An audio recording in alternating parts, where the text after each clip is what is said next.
Morning time stories. పిసినారి కుటుంబం కోడళ్ళ ఆవేదన. దక్షిణాపల్లి అనే ఒక అందమైన గ్రామంలో శంకరయ్య, పార్వతమ్మ దంపతులుండేవారు. వాళ్లకు 3 కూతుళ్ళు, మైనా, సితార, ఆరావళి. ఆ ముగ్గురిని ఒకే ఇంటికి కోడళ్ళుగా పంపించాలని శంకరయ్య కలలు కనేవాడు. అదృష్టం కొద్దీ రమేష్, శ్రీను, రాజు అనే అన్నదమ్ముల సంబంధం రావడంతో తన ఆస్తిపాస్తులమ్మి మరీ అట్టహాసంగా పెళ్లి చేసి పంపాడు. తమ కూతుళ్ళు 3 ఒకే చోట రాణుల్లా బతుకుతారని ఆ తండ్రి ఆశపడ్డాడు. కానీ ఆ ఇంట్లో అడుగు పెట్టిన రోజే ఆ 3 కూతుళ్లకు అసలు విషయం అర్థమైంది. అది ఒక నరకం లాంటి పిసినారి కొంప. ఆ పిసినారితనం ఎలా అర్థమైందంటే, ఒకరోజు ఉదయం మైనా వంటగదిలో టీ పెడుతుంటే అత్తగారు శకుంతలమ్మ పరుగున వచ్చింది. ఏయ్, ఆ పాలు అన్నీ టీలో పోసేస్తావా ఏంటి? 1/2 గ్లాసు పాలు పోసి 2 గ్లాసులు నీళ్లు కలపాలి. చిక్కటి టీ తాగితే బుద్ధులు మందగిస్తాయి. ఆ చక్కెర డబ్బా ఇటు ఇవ్వు. రోజుకి 2 చెంచాల కంటే ఎక్కువ వాడకూడదు. అది చూసి మైనా బిత్తరపోయింది. అటువైపు సితార స్నానానికి వెళ్తుంటే మామగారు రాఘవయ్య అడ్డుపడ్డాడు. అమ్మాయి సితారా, అంత నీళ్లు వృధా చేయకు. ఒక్క బకెట్ నీళ్లతో 2 స్నానం చేయొచ్చు. కరెంటు మోటార్ వస్తే బిల్లు ఎవరు కడతారు? మిగిలిన నీళ్లను చెట్లకు పోయాలి. ఇలా ప్రతి విషయంలోనూ, అంటే ఫ్యాన్ వేస్తే బిల్లు, కూరల్లో నూనె ఎక్కువైతే ఖర్చు అని వాళ్ళు చిత్రహింసలు పెట్టేవారు. భర్తలు కూడా తండ్రి బాటలోనే పొదుపు పేరుతో భార్యల నోరు నొక్కేసేవారు. ఒకరోజు శంకరయ్య, పార్వతమ్మ తమ కూతుళ్లను చూడాలని పలహారాలు, పళ్ళు పట్టుకొని ఆ ఇంటికి వచ్చారు. ఎండలో నడిచి వచ్చిన ఆ ముసలి ప్రాణాలు దాహంతో అలమటిస్తున్నాయి. బావగారు ఎలా ఉన్నారు? పిల్లలు 3 సంతోషంగా ఉన్నారు కదా? రాఘవయ్య కనీసం మర్యాద కూడా పలకరించకుండా వాళ్ళ చేతిలో ఉన్న సంచులను చూశాడు. ఏంటి శంకరయ్య, ఈ పళ్ళు స్వీట్లు ఎందుకు? ఇవన్నీ తింటే రోగాలు వస్తాయి. అయినా ఇన్ని తెచ్చి డబ్బులు వృధా చేశారు. తమ అమ్మా నాన్నలకి కనీసం మజ్జిగ ఇవ్వాలని మైనా లోపలికి వెళ్ళింది. కానీ శకుంతలమ్మ అడ్డుకుంది. ఇప్పుడు మజ్జిగ ఎందుకు మైనా? అప్పుడే కదా నీళ్లు తాగారు. పంచదార వేసి నిమ్మరసం ఇస్తే మళ్ళీ ఖర్చు. వట్టి నీళ్ళే ఇచ్చి పంపించు. కూతుళ్ళు 3 అమ్మా నాన్నల ముందు తలదించుకొని నిలబడ్డారు. ఆకలితో ఉన్న అమ్మా నాన్నలకి కనీసం ఒక్క ముద్ద అన్నం పెట్టాలన్నా భయం. శకుంతలమ్మ విసుగ్గా వంటింట్లోకి వెళ్ళి రాత్రి మిగిలిపోయిన 2 చపాతీలు, కొంచెం పచ్చడి తెచ్చి వాళ్ళ ముందు పెట్టింది. ఇదిగోండి, ఇక్కడ ఏదీ వృధా చెయ్యము మేము. ఇది తిని సరిపెట్టుకోండి. పగలు అన్నం వడ్డలేదు, వడ్డితే మళ్ళీ రాత్రికి మిగిలిపోతుందని. తమ కూతుళ్ళు ఎంతటి నరకంలో ఉన్నారో ఆ ఒక్క పూట భోజనంతో శంకరయ్యకి అర్థమైపోయింది. కళ్ళల్లో నీళ్లు తిరుగుతుంటే కూతుళ్ళ వైపు చూడలేక, మేం వెళ్ళొస్తాం బావగారు అని చెప్పి ఆకలితోనే ఆ ఇల్లు దాటి బయటకు వచ్చారు. వెనుక నుండి కూతుళ్ళు 3 కన్నీళ్లతో అమ్మా నాన్నల్నే చూస్తూ నిలబడిపోయారు. ఆ పిసినారి గోడల మధ్య వాళ్ళ జీవితాలు ఎలా ఛిద్రమవుతున్నాయో అప్పుడే తెలిసింది. కూతుళ్ళు ఇంటి నుంచి ఆకలితో, అవమానంతో వెనుదిరిగిన శంకరయ్య, పార్వతమ్మలు తమ ఇంటికి చేరుకున్నాక పడిన బాధ వర్ణనాతీతం. పార్వతమ్మ కన్నీళ్లు పెట్టుకుంటూ, ఏవండి, మన పిల్లల్ని ఎలాంటి కొంపలో పడేశామండి. ఇంటికి వచ్చిన అమ్మా నాన్నలకి ఒక ముద్ద అన్నం పెట్టాలన్నా ఆ అత్తగారు అన్ని ఆంక్షలు పెడుతుంటే నా బిడ్డను పడ్డ నరకం చూసి నా ప్రాణం విలవిలలాడిపోయింది. అంతా నా తప్పే పార్వతి. 3 ఒకే చోట ఉంటారని ఆశపడ్డాను, కానీ ఆ రాఘవ ఎంత పిసినారి అని అనుకోలేదు. మనమిచ్చిన స్వీట్లు, పళ్ళు చూసి కూడా సంతోషపడలేదు. పైగా దండగన్నాడు. ఆ ఇంట్లో నా కూతుళ్ళు కడుపు నిండా తింటున్నారో లేదో అని తలుచుకుంటేనే గుండె చెరువవుతోంది. ఏ తండ్రికి ఇలాంటి కష్టం రాకూడదు పార్వతి. అటు కూతుళ్ళు 3 వంటగదిలో కూర్చొని కన్నీరు మున్నీరు అవుతున్నారు. చూశారా సీతారా, ఆరవలి, నాన్న మన కోసం పళ్ళు పలహారాలు తెస్తే కనీసం వాళ్ళకి ఒక్క ముక్క పెట్టనివ్వలేదు ఆ శకుంతలమ్మ. మన ఇంటి దగ్గర ఎంత రాజాలా బ్రతికాము. అమ్మ మనకి ఏం తక్కువ చేయలేదు. కానీ ఇక్కడ దేవుడా, ఒక్క టీ పొడి వాడాలన్నా 1000 సార్లు లెక్క చెప్పాలి. అవునక్క, నాన్న ఎండలో నడిచి వస్తే కనీసం మజ్జిగ కూడా ఇవ్వనివ్వలేదు. నాన్న కళ్ళు చూసారా ఎంతలా తలదించుకున్నారో. వీళ్ళ పిసినారితనం చూస్తుంటే నాకు అసహ్యం వేస్తుంది. మన భర్తలు కూడా వాళ్ళ మాటకే తలూపుతారు కానీ మన బాధను అస్సలు అర్థం చేసుకోరు. మన జీవితాలు ఈ పిసినారి కొంపులో ఇలా మాడిపోవలసిందేనా? నాన్నకు ఏమీ చెప్పుకోలేకపోయాము, అలాగని ఇక్కడ ఉండలేకపోతున్నాము. వీళ్ళు మనుషులా లేక రాక్షసులా అని అనుకుంటూ ఆ రోజు గడిచిపోతుంది. మరుసటి రోజు శకుంతలమ్మ ముగ్గురు కోడళ్ళని తీసుకుని సంతకు వెళ్ళింది. అక్కడ మంచి కూరగాయలు వదిలేసి ఒక మూలన పడేసిన పుచ్చిపోయిన కుళ్ళిపోయిన కూరగాయల దగ్గరకు వెళ్ళింది. శకుంతలమ్మ వ్యాపారితో, ఏవయ్యా, ఈ పుచ్చిపోయిన వంకాయలు, ఈ వణికిపోయిన బెండకాయలు అన్నీ కలిపి ఒక 10 రూపాయలకి ఇస్తావా? లేదంటే పారేసేవే కదా. సితార ఆశ్చర్యపోతూ, అత్తయ్య, అవేంటి అలా పుచ్చిపోయినవి కొంటున్నారు? వాటితో మనమేం చేసుకుంటాం? అంతా పాడైపోయి ఉన్నాయి కదా. శకుంతలమ్మ కోడలి వైపు గుర్రుగా చూస్తూ, నీకేం తెలియదు సితారా, పుచ్చిపోయిన భాగం కాస్త కోసేస్తే లోపల కాయ అంతా ఫ్రెష్గానే ఉంటుంది. తక్కువ ధరకే వస్తున్నాయి కదా అని చూడాలి కాని అలా వంకలు పెడితే సంసారం ఎలా సాగుతుంది? నేను గత 30 ఏళ్ల నుంచి ఇదే చేస్తున్నాను. నా వల్లనే ఈ ఇల్లు ఇంతలా నిలబడింది. మీరు కూడా ఇవి నేర్చుకోవాలి. అందుకే మిమ్మల్ని ఇక్కడికి తెచ్చాను. ఆ మాటలకు మైనా, సితార, ఆరావళి ముగ్గురు ఒకరి ముఖం ఒకరు చూసుకొని నోరెల్లబెట్టారు. అత్తయ్య పొదుపు ఏకంగా కుళ్ళిపోయిన కూరగాయల దాకా వెళ్ళిందా అని ఆశ్చర్యంతో కుంగిపోయారు. సంత నుండి తెచ్చిన ఆ పాడైపోయిన కూరగాయలను ముందర వేసి శకుంతలమ్మ కోడళ్లకు హుకుం జారీ చేసింది. ఇదిగో మైనా, ఈ వంకాయల్లో పుచ్చు ఉన్న చోట జాగ్రత్తగా తీసేసే కూర చెయ్యి.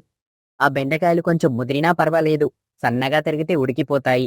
ఏది పారేయకూడదు, గుర్తుంచుకోండి. వంటగదిలో ముగ్గురు కోడళ్ళు ఆ కూరగాయలను చూసి అసహించుకుంటూ మాట్లాడుకుంటున్నారు. అక్క, ఇది మరీ ఘోరం.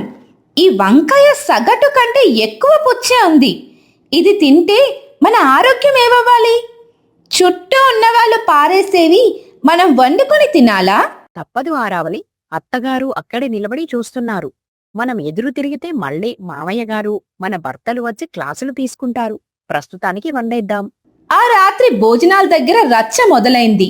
ఆ పుచ్చిపోయిన వంకాయల కూర రుచి చూసిన రమేష్, శ్రీను, రాజులకు కూడా అది నచ్చలేదు. కానీ తండ్రికి భయపడి మౌనంగా తింటున్నారు. మరుసటి రోజు ఉదయం శకుంతలమ్మ మరో వింత పని మొదలుపెట్టింది. ఇంట్లో వాడిన టీ పొడిని పారేయకుండా ఎండబెట్టి మళ్ళీ వాడాలని కోడళ్లకు చెప్పింది. మైనా, ఆ టీ వడకట్టాక ఆ పొడిని పారేయకు. ఎండలో పెడితే సాయంత్రం మళ్ళీ వాడుకోవచ్చు. ఒకసారి వాడితే అందులో సారం పోదు. ఇలాంటి చిన్న చిన్న విషయాల్లో పొదుపు దాగి ఉంటుంది.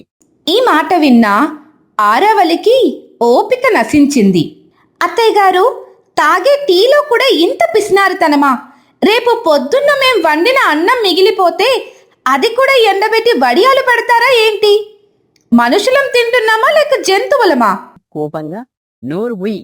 సంసారం అంటే తెలియని పిల్లవు. మీ నాన్న ఇంటి దగ్గర మహారాణిలా బ్రతికి ఉండవచ్చు, కానీ ఇది నా ఇల్లు. ఇక్కడ నా నిబంధనలే నడవాలి. ఇలా గొడవలు జరుగుతుండగా శకుంతలమ్మ తల్లి ఊరి నుండి వస్తుంది. ఆవిడ శకుంతలమ్మ కంటే పెద్ద పిసినారి అని అందరూ అనుకుంటారు. కానీ ఆవిడ రాకతో కోడళ్లకు ఒక కొత్త ఉపాయం తడుతుంది. చూశావా అమ్మా, కోడలు వచ్చినా నేను ఒక్క రూపాయి కూడా అనవసరంగా ఖర్చు చేయనివ్వడం లేదు. పుచ్చిపోయిన కూరగాయలతోనే వంటలు చేయిస్తున్నాను. చిరానా, శకుంతల, పుచ్చిపోయినవి తింటే రేపు రోగాలు వస్తాయి. అప్పుడు డాక్టర్లకు ఇచ్చే ఫీజులు, మందుల ఖర్చుల కంటే ఈ కూరగాయల ధర ఎక్కువ. పొదుపు అంటే అవసరమైన చోట ఖర్చు చేయడం, అనవసరమైన చోట ఆపడం. అంతేకాని ఇలా ప్రాణాల మీదకు తెచ్చుకోవడం కాదు. అప్పుడు ఆ అమ్మమ్మ అన్న మాటలు అందర్నీ ఆశ్చర్యపరుస్తాయి. అమ్మమ్మ మాటలతో కోడళ్లకు ఒక ధైర్యం వస్తుంది. ఆ రాత్రి ముగ్గురు కోడళ్ళు కలిసి ఒక నిర్ణయం తీసుకుంటారు. వీళ్ళ పిసినారితనం వల్ల వచ్చే నష్టాలను ప్రాక్టికల్గా చూపించాలని ఫిక్స్ అవుతారు. సురేష్ గారు ఆ అమ్మమ్మ మాటలు తర్వాత కోడళ్ళు వేసిన ప్లాన్, ఆ ఇంట్లో జరిగిన అసలైన డ్రామా ఇప్పుడు చూద్దాం. శకుంతలమ్మ తల్లి చెప్పిన మాటలతో కోడళ్ళకి ఒక ఐడియా వచ్చింది. అత్తయ్యకి పొదుపు అంటే ఇష్టం కదా, ఆ పొదుపునే మనం ఆయుధంగా వాడుదామని ముగ్గురు నిర్ణయించుకున్నారు. మరుసటి రోజు ఉదయం మామగారు రాఘవయ్య భోజనానికి కూర్చున్నారు. అమ్మా మైనా, వడ్డించు. ఈరోజు కూర ఏంటి? మైనా వచ్చి ఒక చిన్న కప్పులో కేవలం 2 చెంచాల పప్పు, ఒక చిన్న ముద్ద అన్నం పెట్టింది. ఏంటిది, ఇంతేనా అన్నం? ఇంకా పెట్టు. చాలా వినయంగా, లేదండి మావయ్య గారు, అత్తయ్య గారు చెప్పారు కదా, ఎక్కువ తింటే మందగించిపోతారంట. అందుకే మీ ఆరోగ్యం కోసం, అలాగే బియ్యం ఖర్చు తగ్గుతుందని ఇలాగే నిర్ణయించుకున్నాం. అత్తయ్య గారు కూడా సంతోషిస్తారు కదా. శకుంతలమ్మ అక్కడికి వచ్చి అది చూసి షాక్ అయింది. కానీ తను చెప్పిన పొదుపు సూత్రమే కాబట్టి ఏమీ అనలేకపోయింది. అటువైపు శ్రీను స్నానానికి వెళ్తుంటే ఆరవలి సగం బకెట్ నీళ్లు కూడా ఇవ్వలేదు. ఏంటి ఇన్ని నీళ్ళేచ్చావు? ఒళ్ళంతా సబ్బుంది. ఏం చేద్దాం శ్రీను గారు, మోటార్ వేస్తే బిల్లు వస్తుందని మామయ్య గారు బాధపడుతున్నారు కదా, ఆ సబ్బుని తుడిచేసుకోండి, ఆరిపోయాక రాలిపోతుంది, బిల్లు కలిసొస్తుంది కదా. సాయంత్రం శకుంతలమ్మ తన గదిలోకి వెళ్ళి చూసేసరికి ఆ గదిలో ఉన్న పరుపులు, దుప్పట్లు ఏవీ లేవు. కేవలం నేల మీద ఒక పాత చాప మాత్రమే ఉంది. ఏంటే, నా గదిలో సామాన్లన్నీ ఏవి? నా పరుపు ఏది? అయ్యో అత్తయ్య గారు, పరుపు మీద పడుకుంటే అది అరిగిపోతుంది కదా, మళ్ళీ కొత్తది కొనాలంటే ఖర్చు, అందుకే వాటిని తీసి భద్రంగా దాచేశాం. నేల మీద పడుకుంటే ఒళ్ళు గట్టి పడుతుంది, పైసా ఖర్చుండదు. మామయ్య గారికి కూడా ఈ పొదుపు బాగా నచ్చింది. శకుంతలమ్మకు అప్పుడు అర్థమైంది వీళ్ళు తన మీద తన అస్త్రాన్ని ప్రయోగిస్తున్నారని. రాత్రి భోజనాల దగ్గర మళ్ళీ అదే రచ్చ. ముగ్గురు కొడుకులకి కూడా అరకొర భోజనాలే పెట్టారు కోడళ్ళు. అమ్మా, ఏంటిది? ఆకలితో చచ్చిపోతున్నాం, అన్నం పెట్టండి. అత్తయ్య గారిని అడగండి, తను ఎలా చెబితే అలాగే. మేము పొదుపు నేర్చుకుంటున్నాం కదా. రాఘవయ్య ఆకలికి తాళలేక కోపంతో ఊగిపోయాడు. శకుంతల, ఏంటిది? పొదుపు అంటే కడుపులు మార్చుకోమని కాదు. నా పిల్లలు ఆకలితో నకనకలాడుతున్నారు. ఆ శంకరయ్య బావగారు వచ్చినప్పుడు కూడా నువ్వు ఇలాగే చేసావు కదా, అందుకే వాళ్ళు ఆకలితోనే వెళ్ళిపోయారు. ఇప్పుడు నా దాకొచ్చేసరికి నాకు అర్థం కాలేదు. అప్పుడే కోడళ్ళు ముగ్గురు అత్తగారి ముందు నిలబడ్డారు. అత్తయ్య గారు, మా తల్లిదండ్రులు వచ్చినప్పుడు మీరు పెట్టిన ఆ 2 చపాతీలు చూసి వాళ్ళు ఎంత ఏడ్చారో తెలుసా? కనీసం మాకు కడుపు నిండా అన్నం కూడా పెట్టలేని స్థితిలో మేము ఉన్నామని వాళ్ళు కుమిలిపోయారు. మీరు తెచ్చే ఆ పుచ్చిపోయిన కూరగాయలు తిని మేము రోగాల పాలు కావాలా? ఇలాంటి బ్రతుకు బతకడం కంటే మా పుట్టింట్లో కూలి పని చేసుకుని హాయిగా బతకడం మేలు. శకుంతలమ్మకు కళ్ళల్లో నీళ్లు తిరిగాయి. తన తల్లి చెప్పిన మాటలు, కోడళ్ళ ఆవేదన తనకి అర్థమైంది. నన్ను క్షమించండి అమ్మాయిలు. పొదుపు అంటే డబ్బులు కూడబెట్టడం అనుకున్నాను, కానీ మనుషుల్ని ఆరోగ్యాన్ని పోగొట్టుకోవడం అని తెలియదు. ఇక మీదట ఈ ఇంట్లో ఇలాంటి పిసినారతనం ఉండదు. ఆ రోజు నుంచి ఆ ఇంట్లో పొదుపు ఉంది కానీ పిసినారితనం పోయింది. అత్త కోడళ్ళు కలిసి పండగల వంటలు చేసుకొని మళ్ళీ శంకరయ్య పార్వతమ్మలను పిలిచి కడుపు నిండా భోజనం పెట్టారు. దక్షిణాపల్లెలో ఆ పిసినారి కొంప కాస్త ఒక ఆదర్శవంతమైన కుటుంబంగా మారిపోయింది. ఆ ఊరిలో శకుంతల రాఘవయ్య గారి కుటుంబం అంటే తెలియనివారు లేరు. దానికి కారణం వారి ఆస్తిపాస్తులు కాదు, వారికున్న అమితమైన పిసినారితనం. అదే సంప్రదాయాన్ని వారి ముగ్గురు కోడళ్ళు మైనా, సితారా, ఆరావళి కూడా పుణికిపుచ్చుకున్నారు. ఒకరోజు ఉదయం అందరూ కలిసి డైనింగ్ టేబుల్ దగ్గర కూర్చున్నారు. కోడళ్ళు, ఈ రోజు నుంచి ఇంట్లో ఒక కొత్త నియమం. మనం వాడే నీళ్ల గ్లాసులను కడిగిన తర్వాత ఆ నీటిని కూడా వృధా చేయకుండా పెరట్లోని మొక్కలకే పొయ్యాలి. ఒక్క బుట్టు నీరు కూడా బయటకు వెళ్ళకూడదు. చూసారా మా ఆవిడ ఎంత చక్కగా ఆలోచిస్తుందో. అలాగే మనం వాడే టూత్పేస్ట్ అయిపోయాక దాన్ని కట్ చేసి లోపల ఉన్నది కూడా వాడాలి. అప్పుడే లక్ష్మీదేవి ఇంట్లో తాండవిస్తుంది. పెద్ద కోడలు మైనా అప్పుడే వంటగదిలో నుంచి ఒక చిన్న గిన్నె పట్టుకొని వచ్చింది. అత్తయ్య గారు, ఈరోజు వంటలో నూనె అసలు వాడలేదు. కూరగాయలను కేవలం ఆవిరి మీద ఉడికించాను. ఇలా చేస్తే నెలకు 5 లీటర్ల నూనె ఆదా అవుతుంది. మైనా, కనీసం పప్పులో పోపు కూడా వేయలేదా? ఉడకబెట్టిన పప్పు తినడం నా వల్ల కావడం లేదు. రెండో కోడలు సితార అప్పుడే ఒక లెక్కల పుస్తకం పట్టుకుని వచ్చింది. బావగారు, రుచి కంటే ఆదా ముఖ్యం.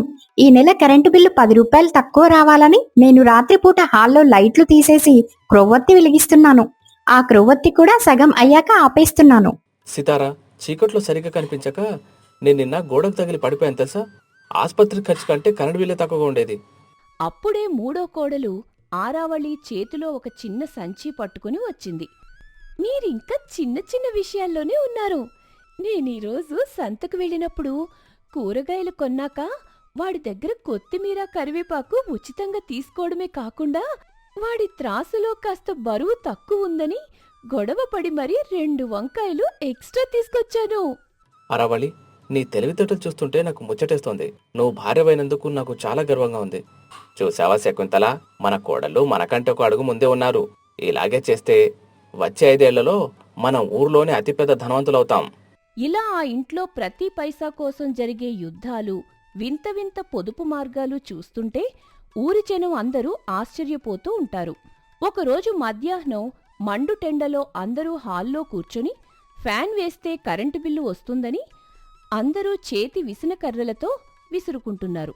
కోడళ్ళు, ఇప్పుడే నాకు ఒక ఆలోచనొచ్చింది. బయట ఎండ మామూలుగా లేదు కదా. మనం ఈ ఎండని వంట చేయడానికి వాడుకుంటే గ్యాస్ ఆదా అవుతుంది కదా.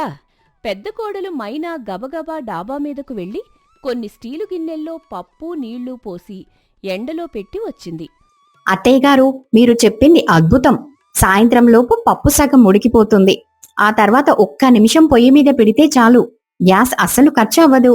రెండో కోడలు సితార అప్పుడే లోపలికొచ్చి అందరి చేతుల్లో ఉన్న విసనకర్రలను చూసింది. అందరూ ఇలా విసురుకుంటే విసనకర్రలు త్వరగా అరిగిపోతాయి అత్తయ్య. అందుకే నేను ఒక ఉపాయం ఆలోచించాను. మనమందరం ఒకే వరుసలో కూర్చుందాం. అప్పుడు ఒకరు విసురుకుంటే ఆ గాలి అందరికీ వస్తుంది.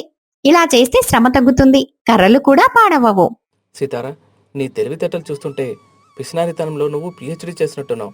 నిజంగా ఇది గొప్ప ఐడియా. అప్పుడు మూడో కోడలు ఆరావళి ముఖం అదోలా పెట్టి కూర్చుంది. ఏమ్మా అరావళి, నువ్వేమీ మాట్లాడడం లేదు. నీ దగ్గర ఏమైనా పొదుపు మంత్రం ఉందా? మావయ్య గారు, మనం బట్టలు ఉతకడానికి సోప్ వాడుతున్నాం కదా, ఆ సబ్బు నీళ్లను పారబోయకుండా దాంతోనే మనం ఇల్లు తుడుచుకుంటే ఫినాయిల్ ఖర్చు తప్పుతుంది కదా అని ఆలోచిస్తున్నాను. అది కూడా కరెక్ట్ అరావళి. అసలు మనం స్నానం చేసి నీళ్లను కూడా వృధా చేయకూడదు. వాటితోనే బట్టలు ఉతికితే ఇంకా బాగుంటుంది.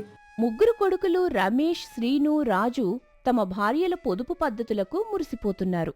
సరే, ఇప్పటివరకు ఇవన్నీ బానే ఉన్నాయి గాని రేపు మనింటికి చుట్టాలు వస్తున్నారట. వాళ్ళకిచ్చే టీ కాఫీల్లో పంచదార ఎంత వెయ్యాలో ఇప్పుడే నిర్ణయించుకుందాం. చుట్టాలక అత్తయ్య గారు, వాళ్ళకి టీ ఇచ్చేటప్పుడు కప్పులో పంచదార వేయకుండా గిన్నెలో పంచదార పెట్టి మీకు కావలసినంత వేసుకోండి అని అందాం. మన మొహమాటానికి వాళ్ళు 1 స్పూన్ కంటే ఎక్కువ వేసుకోరు. ఈ మాట వినగానే అందరూ ఒక్కసారిగా నవ్వేశారు. పిసినారి కోడళ్ల ప్లాన్లు చూస్తుంటే ఆ ఇల్లు ధనవంతుల ఇల్లు అవ్వడానికి ఎంతో కాలం పట్టేలా లేదు. మరుసటి రోజు ఉదయం చుట్టాలు వస్తున్నారనగానే ఇంట్లో హడావిడి మొదలైంది.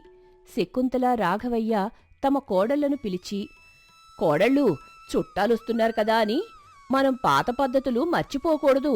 వాళ్ళకి పెట్టే టిఫిన్ భోజనాల్లో ఎంత తక్కువ ఖర్చు చేయగలిగితే అంత మంచిది.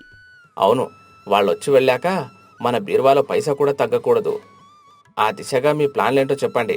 అత్తయ్య గారు, వాళ్ళకి గారెలని చెప్పి మధ్యలో రంధ్రం పెద్దగా చేద్దాం. అప్పుడు పిండి తక్కువ అవుతుంది, చూడటానికి గారెలాగే ఉంటుంది. అక్కా, అది పాత పద్ధతి. నేను ఒక పని చేస్తాను. భోజనం వడ్డించేటప్పుడు గిన్నెలు అన్ని చిన్నవి పెడదాం. చిన్న గిన్నెలో కొంచెం వడ్డించినా నిండుగా కనిపిస్తుంది. వాళ్ళు కూడా రెండోసారి అడగడానికి మొహమాట పడతారు. చిన్న కోడలు ఆరావళి నవ్వుతూ తన ఆలోచన చెప్పింది. మీరింకా అక్కడే ఉన్నారా? నేనొక అడుగు ముందుకేసి ఆలోచించాను. చుట్టాలు రాగానే వాళ్ళకి చల్లని మజ్జిగిద్దాం. ఆ మజ్జిగలో నీళ్లు ఎక్కువగా కలిపి కాస్త ఉప్పు వేస్తే కడుపు నిండిపోతుంది. అప్పుడు వాళ్ళు భోజనం కూడా సరిగ్గా చేయలేరు. మనకి అన్నం కూరలు మిగిలిపోతాయి.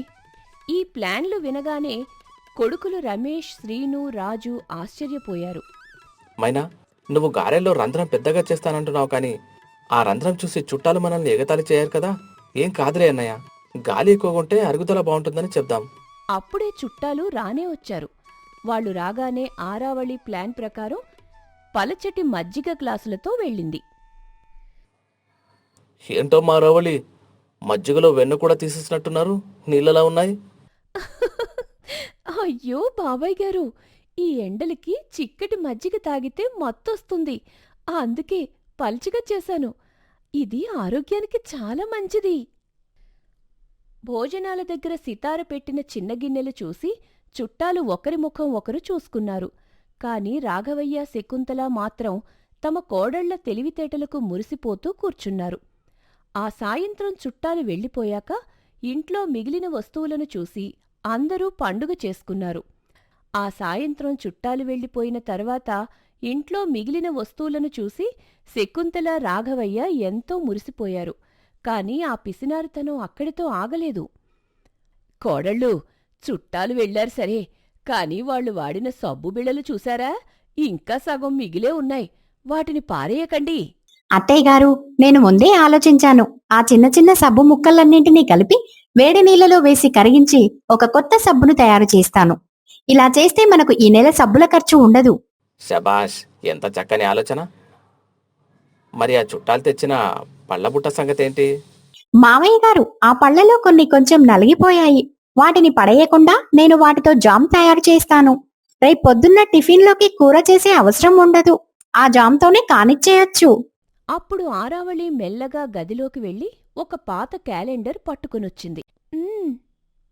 అత్తయ్యగారు, ఈ పాత క్యాలెండర్ వెనకవైపు ఖాళీగా ఉంది కదా, దీన్ని చిన్న ముక్కలుగా కట్ చేస్తే ఇది మనకి నోట్ ప్యాడ్ లాగా ఉపయోగపడుతుంది కదా. పెన్నుల కోసం కూడా ఎక్కువ ఖర్చు చేయకుండా అయిపోయిన రీఫిల్స్లో కాస్త వేడినీళ్లు పోసి మళ్ళీ వాడదాం. ఈ మాటలు వింటున్న రమేష్, శ్రీను, రాజులకు నవ్వాలో ఏడవాలో అర్థం కావడం లేదు. రేపు నా ఆఫీసులో ఒక ముఖ్యమైన మీటింగ్ ఉంది. కనీసం అప్పుడైనా కొత్త పెన్ను కొనుక్కోమంటావా? అయ్యో ఏవండి, పాత దాంట్లో ఇంకు లేకపోతే పెన్సిల్తో రాయండి. అది ఇంకా చౌకగా వస్తుంది. ఇలా వీళ్ల పిసినారితనం రోజురోజుకీ శృతిమించుతోంది. ఈ క్రమంలో ఒకరోజు ఊరి పెద్ద రంగయ్య గారు ఒక విరాళం కోసం వీరింటికి వచ్చారు. రాఘవయ్య గారు, మన ఊరి గుడి బాగు చేస్తున్నాం.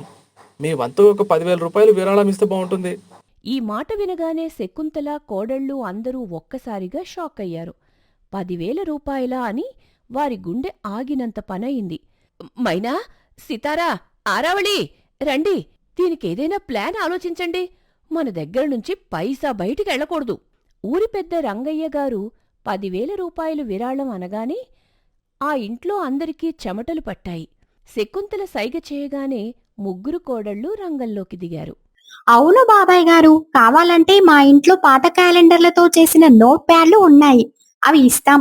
గుడి లెక్కలు రాసుకోవడానికి పనికొస్తాయి. అంతెందుకు బాబాయ్ గారు, గుడి దగ్గర ప్రసాదం వండటానికి నూనె ఖర్చు లేకుండా ఎలా వండాలో నేను వచ్చి నేర్పిస్తాను. అది మీకు 1,000 రూపాయలు ఆదా చేస్తుంది కదా. వారి మాటలకు రంగయ్య గారికి ఏం చెప్పాలో అర్థం కాలేదు. చివరకు రాఘవయ్య గారు కల్పించుకున్నారు. రంగయ్య, చూశావు కదా మా కోడళ్ళ ఉత్సాహం. డబ్బు కంటే తెలివితేటలు గొప్పవి. ప్రస్తుతం విరాళాని కింద మా పెరట్లో పండిన 2 వంకాయలు తీసుకెళ్ళు.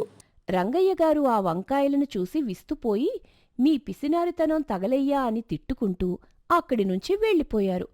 ఆయన వెళ్లగానే అందరూ ఊపిరి పీల్చుకున్నారు.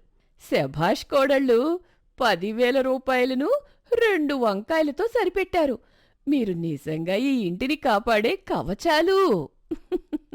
ఆ రోజు రాత్రి అందరూ కలిసి మళ్లీ చేతి విసనకర్రలతో విసురుకుంటూ ఆ 10,000 రూపాయలు మిగిలినందుకు పండగ చేసుకున్నారు. ఆ పిసినారుల ఇంట్లో రూపాయి ఖర్చు అవడం అంటే ప్రాణం పోవడమే అని మరోసారి నిరూపించుకున్నారు. ఆ ఊరిలో ఇప్పటికీ ఎవరైనా పొదుపు గురించి మాట్లాడితే శకుంతల కోడళ్ల పేర్లే చెబుతుంటారు. అలా ఆ పిసినారి కుటుంబం తమ వింత అలవాట్లతో పైసా పైసా కూడబెడుతూ ఆ ఊరిలోనే అత్యంత ధనవంతులుగా, కాని అందరి దృష్టిలో గొప్ప పిసినారులుగా తమ జీవితాన్ని కొనసాగిస్తున్నారు. అమరాపల్లి గ్రామంలో రాఘవయ్య శకుంతల దంపతులు నివసిస్తున్నారు. ఊర్లో వారికి ఇల్లు పొలాలు ఉన్నా పిసినారితనంలో వారిని మించిన వాళ్ళు లేరు. ఆ గుణాలు వారి కొడుకులు రమేష్, శ్రీను, రాజులకు కూడా అబ్బాయి. కానీ ఆ ఇంటికి కోడళ్ళగా వచ్చిన మైనా, సితారా, ఆరావళి మాత్రం ఈ పిసినారితనం భరించలేక రోజు చస్తూ బతుకుతున్నారు. ఒకరోజు తెల్లవారుజామున 4 గంటలకే ఇల్లంతా చీకటిగా ఉంది. వంటగదిలో కోడళ్ళు ముగ్గురు పొయ్యి వెలిగించి వంట చేయడానికి కష్టపడుతున్నారు. అంతలో శకుంతల వంటగదిలోకి వచ్చి గట్టిగా అరవడం మొదలుపెట్టింది. ఏమేమైనా పొయ్యిలో అన్ని కట్టెలు పెట్టావేంటి? కట్టెలేమైనా ఉచితంగా వస్తున్నాయా? ఒకటి తీసి అవతల పాడై, ఆ ఉన్న వేడికి అన్నం ఉడికిపోవాలి. దానికి పెద్ద కోడలు మైనా నీరసంగా ముఖం పెట్టి సమాధానమిచ్చింది. అత్తయ్య గారు, నిన్నట్లాగే సగం ఉడికిన అన్నం తినమంటారా? బియ్యం గట్టిగా ఉంటే మామయ్య గారు నవ్వులుతారా? నములుతాను. ఎందుకు నమలను? పళ్ళు ఊడిపోతే డెంటిస్ట్ దగ్గరికి వెళ్ళడానికి డబ్బులు దండుగా. గట్టి అన్నం తింటేనే పళ్ళు గట్టిగా ఉంటాయి. అసలు ఆ లైట్ ఏంటి ఇంకా ఆన్లోనే ఉంది? సూర్యుడు వచ్చేస్తున్నాడు కదా, కరెంటు బిల్ మీ అప్పగారిల్లా కట్టేది. ఆపండి ఆ లైట్ అంటూ స్విచ్ ఆఫ్ చేసేశాడు రాఘవయ్య. మావయ్య గారు, ఇంకా 5 కూడా కాలేదు, చాలా చీకటిగా ఉంది. అప్పుడే నిద్రలేచి వచ్చిన శ్రీను తన భార్య సితారతో అన్నాడు. సితారా, నాన్నగారు చెప్పింది విను. కళ్ళు మూసుకొని కూరగాయలు కోయడం నేర్చుకో. కరెంటు బిల్ పొదుపు అవుతుంది. ఆ మాటలకు ఆరావళి విసుక్కుంటా అంది. అవునండి, రేపు పొరపాటున చీకట్లో కూరగాయలతో పాటు నా వేలు తెగితే దానికి కట్టే కట్టుకి మందులకి ఎంత ఖర్చు అవుతుందో మీరే లెక్కలేసుకోండి. చిన్న కొడుకు రాజు వెంటనే అందుకొని ఇలా అన్నాడు. అబ్బా ఆరావళి, దానికి డెటాల్ ఎందుకు? పెరట్లో పసుపు ఉంది కదా, అది రాసుకుంటే సరిపోతుంది. ఊరికే ఖర్చుల గురించి మాట్లాడకు. నాన్నగారు, ఈరోజు రాజుగారి హోటల్కి వెళ్ళి ఒక టీ తాగుదామా? రాజు మాటలకు రాఘవయ్య కళ్ళు పెద్దవి చేసి గద్దించాడు. టీయా? అది హోటల్లోనా? ఒకటి 10 రూపాయలు రాజు. ఆ 10 రూపాయలు బ్యాంకులో వేస్తే వడ్డీ వస్తుంది.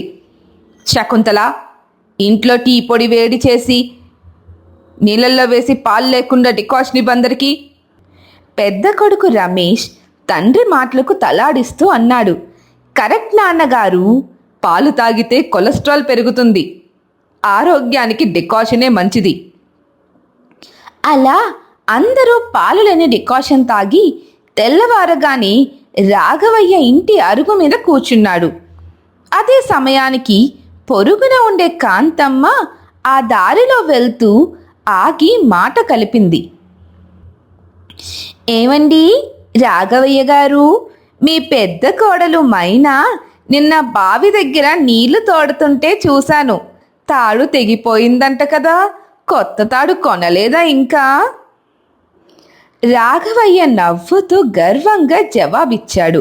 కాంతమ్మ, కొత్త తాడు కొంటే 30 రూపాయలు బొక్క. పాత తాడు ముక్కలన్నింటినీ కలిపి ముడులు వేశాం. ఆ ముడుల వల్ల చేతులకు గ్రిప్ దొరుకుతుంది. అది మా టెక్నిక్. అంతలో శకుంతల కూడా బయటికి రావడంతో కాంతమ్మ ఆమె వైపు తిరిగింది. సరే శకుంతలమ్మగారు, మీ చిన్న కోడలు ఆరావళి మొన్న అంగడికి వచ్చి కేవలం 1/4 కిలో వంకాయలు మాత్రమే కొనుక్కెళ్ళింది. మీ ఇంట్లో 8 మంది ఉన్నారు కదా, ఎలా సరిపోతాయి? శకుంతల చేతులు తిప్పుతూ చాలా సహజంగా చెప్పింది. నీకేం తెలిసే కాంతమ్మ, వంకాయలన్నీ సన్నగా దారాల్లా కొయ్యాలి. అందులో 3 గ్లాసుల నీళ్లు పోసి ఉప్పు కారం ఎక్కువ వేసి పులుసు పెడితే 8 మంది కాదు ఊరంతా తినొచ్చు. అన్నం ఎక్కువ తింటారు, కూర తక్కువ అవుతుంది. బాబోయ్, మీ పిసినార్తనానికి దండం పెట్టాలి అంటూ కాంతమ్మ అక్కడి నుంచి వెళ్ళిపోయింది. రమేష్ కాంతమ్మ వెళ్తుంటే వింటూ గట్టిగా చెప్పాడు, పిసినారితనం కాదు కాంతమ్మ గారు, దీన్ని ఫైనాన్షియల్ ప్లానింగ్ అంటారు. ఈ రోజుల్లో రూపాయి దాచకపోతే కుదరదు. ఇదిలా ఉండగా మధ్యాహ్నం సమయానికి రాఘవయ్య బావమరిది వెంకటేష్, అతని భార్య లక్ష్మి దూరం నుండి ప్రయాణమై వాళ్ళ ఇంటికి వచ్చారు. ఎండ తీవ్రంగా ఉండడంతో వాళ్ళు బాగా అలసిపోయి ఊపిరి పీల్చుకుంటున్నారు. వెంకటేష్, అబ్బా బావా, ఎండలు మండిపోతున్నాయి, చాలా దాహంగా ఉంది బావా, కాస్త చల్లటి నీళ్ళు ఇప్పించు. రాఘవయ్య లోపలికి వెళ్ళి శకుంతలతో మెల్లగా గుసగుసలాడాడు. శకుంతల, కుండలో నీళ్లున్నాయి కదా, అందులో మరిన్ని నీళ్లు కలిపి తీసుకురా. ఐస్ ముక్కలు అడగకుండా చూడు. లక్ష్మి అది గమనించి శకుంతలను అడిగింది. శకుంతలక్క, బావి నీళ్లు వద్దులే, మీ ఇంట్లో ఫ్రిడ్జ్ ఉంది కదా, కాస్త కూలింగ్ వాటర్ ఇవ్వమ్మా. ఆ మాటలకు శకుంతల కంగారు పడుతూ అబద్ధం చెప్పేసింది. అయ్యో లక్ష్మి, ఫ్రిడ్జ్ ఆన్ చేస్తే కరెంటు బిల్ ఉంటుందని దాన్ని కేవలం సామాన్లు దాచుకునే బీర్వాలా వాడుతున్నాం. స్విచ్ తీసేసి చాలా రోజులైంది. కుండ నీళ్ళే ఆరోగ్యం. వెంకటేష్ నిట్టూరుస్తూ కోడల్ని అడిగాడు. వెంకటేష్, సరేలే, ఏదో ఒకటి ఇవ్వు. మైనా, బావగారు ఎలా ఉన్నారు? భోజనం టైం అయింది కదా, వంట ఏం చేసావు? మైనా అత్తగారి వైపు భయంగా చూస్తూ నములుతుంది. మైనా, అది మావయ్య గారు ఈరోజు వంట. అంతలోనే శకుంతల మధ్యలో అందుకుని కవర్ చేసింది. ఇంకేం చేస్తుంది లక్ష్మి, మీరు వస్తున్నారని తెలిసి మా తోటలో కాసిన మునక్కాయలతో పప్పుచారు పెట్టింది. సరే బావా, భోజనం అయ్యాక కాస్త కాఫీ ఇప్పించు, తలనొప్పిగా ఉంది. ఆ మాటతో రాఘవయ్య ముఖం చిన్నబోయింది. కాఫీనా బావమరిది, పాలు పడవు. మీ అక్క డెకాషన్ అద్భుతంగా పెడుతుంది. అందులో పంచదార కూడా తక్కువ వేస్తుంది, షుగర్ రాకుండా ఉంటుంది. చూసావా లక్ష్మి, వీళ్ళ ఇంటికి వస్తే మన ప్రాణాలు పోయేలా ఉన్నాయి. నీళ్లు లేవు, కాఫీ లేవు, భోజనమేమో మునక్కాయ చారు. పద, ఇప్పుడే బస్టాండ్కి వెళ్ళి హోటల్లో తిందాం. వీళ్ళ పిసనారి వంట మనకొద్దు. రాఘవయ్య మనసులో సంతోషపడుతూ మురిసిపోయాడు. రాఘవయ్య, అబ్బా, బతికిపోయాం. భోజనం ఖర్చు, కాఫీ ఖర్చు అంతా మిగిలిపోయింది. చుట్టాలు వెళ్ళిపోగానే ఆ కుటుంబమంతా హాల్లో కూర్చొని ఆ రోజు చుట్టాల వల్ల అవ్వవలసిన ఖర్చు ఎలా మిగిలిందో లెక్కలు వేసుకుంటూ ఎంతో సంతోషంగా మురిసిపోసాగారు. కోడళ్ళు ముగ్గురు మాత్రం తలలు పట్టుకొని వారి పిసినారితనానికి లోపల ఏడుస్తూ ఉండిపోయారు. చుట్టాలు వెళ్ళిపోయాక మిగిలిన 10 రూపాయల గురించి రాఘవయ్య, శకుంతలలు కొడుకులతో కలిసి తెగ మురిసిపోతున్నారు. అది చూసి వంటగదిలో ఉన్న ముగ్గురు కోడళ్ల సహనం నశించింది. ఎప్పుడూ కడుపు నిండా తిండి లేక, కనీసం మనశ్శాంతి లేక విసిగిపోయిన మైనా, సితారా, ఆరావళి వంటగదిలోనే ఒక రహస్య సమావేశం ఏర్పాటు చేసుకున్నారు. పెద్ద కోడలు మైనా కోపంతో ఊగిపోతూ అంది, చూసారా సితారా, ఆరావళి, వీళ్ళ పిసినారితనానికి అడ్డు అదుపు లేకుండా పోతుంది. కన్న తమ్ముడు ఇంటికి వస్తే కనీసం కాఫీ అన్నం పెట్టకుండా గెంటి వేసి ఆ ఖర్చులు మిగిలిందని మురిసిపోతున్నారు. ఇలా అయితే మనం జీవితాంతం పస్తులుండాలి. అవునక్క, ఈరోజు ఎలా అయినా వీళ్ళకి బుద్ధి చెప్పాల్సిందే. ఆరావళి, నీ దగ్గర ఏదో ప్లాన్ ఉందన్నావు కదా, ఏంటది? ఆరావళి నవ్వుతూ తన ప్లాన్ వివరించింది. సింపుల్ అక్క, వీళ్ళకు ఎక్కడ కొడితే నొప్పి తెలుస్తుందో అక్కడే కొడదాం. వీళ్ళకు ప్రాణం ఎక్కడుంది? డబ్బులో ఉంది. రేపటి నుంచి మనం వీళ్ళ పద్ధతిలోనే వీళ్ళని మించిన పిసినారుల్లా నటిద్దాం. అప్పుడు నాన్నగారికి అత్తయ్య గారికి అసలు సినిమా కనిపిస్తోంది. ముగ్గురు కలిసి ఒకే మాటపై నిలబడ్డారు. మరుసటి రోజు ఉదయం 6 దాటినా వంటగదిలోంచి ఎలాంటి శబ్దమూ రాలేదు. రాఘవయ్య ఆకలికి తట్టుకోలేక కడుపు పట్టుకుని వంటగదిలోకి వచ్చాడు. అక్కడ ముగ్గురు కోడళ్ళు కాలి పొయ్యి ముందు కట్టెలు పట్టుకొని కూర్చుని ఉన్నారు. రాఘవయ్య ఆతృతగా అడిగాడు, ఏమేమైనా 6 దాటినా ఇంకా పొయ్యి వెలిగించలేదేంటి? నా కడుపులో ఎలకలు పరిగెడుతున్నాయి, కాస్త అన్నం పెట్టండి. మైనా చాలా ప్రశాంతంగా సమాధానమిచ్చింది. మావయ్య గారు, నిన్న మీరు చెప్పారు కదా కట్టెలు ఉచితంగా రావడం లేదని, అందుకే కట్టెలు పొదుపు చేద్దామని అసలు పొయ్యి వెలిగించలేదు. ఈరోజు అందరం ఉపవాసం ఉందాం మావయ్య గారు, కట్టెలు మిగులుతాయి, బియ్యం మిగులుతాయి, మనకు పుణ్యం కూడా వస్తుంది. రాఘవయ్య నోరు వెళ్ళబెట్టాడు. అంతలో శకుంతల అక్కడికి వచ్చి రొప్పుకుంటూ అంది, అదేంటమ్మా, వంట చెయ్యకపోతే ఎలా? సరే, వంటగది సంగతి పక్కన పెట్టు, కాస్త తాగడానికి చల్లటి నీళ్ళైనా ఇవ్వండి. సితార ఒక చిన్న స్పూన్తో 2 చుక్కల నీళ్లు తెచ్చి అత్తగారి చేతిలో పోస్తూ నవ్వుతూ అంది, ఇదిగోండి అత్తయ్య గారు, కొండలో నీళ్లు అయిపోతే మళ్ళీ బావి దగ్గరికి వెళ్ళి తోడాలి కదా, తాడు అరిగిపోతుందని ఈ రోజుకి ఇలా 2 చుక్కలతో దాహం తీర్చుకోండి. శకుంతల షాక్ తిని గట్టిగా అరిచింది, 2 చుక్కల నీళ్ళల్లో దాహం తీరుతోందా కోడలా? అప్పుడు రమేష్, శ్రీను, రాజులు కూడా అక్కడికి వచ్చారు.